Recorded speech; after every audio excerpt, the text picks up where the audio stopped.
Hello again, I'm here with Audiolab, and today we're opening up a Polk Reserve R200. Like I say, I'm really excited about this. This is following the release of their Legends series, so we're gonna see how this compares.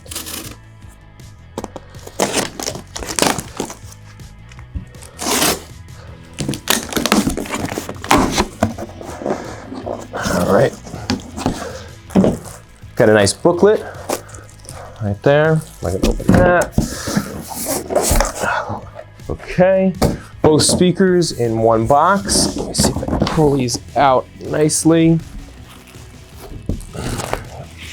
There is speaker number one. Some wrapping.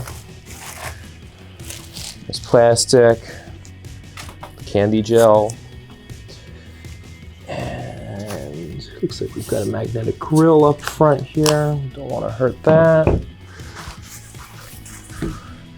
And I think we're upside down.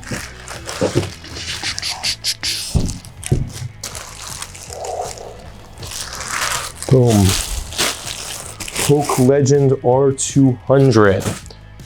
A lot of cool stuff going on in this. A lot of new technology for Polk. Turbine woofer.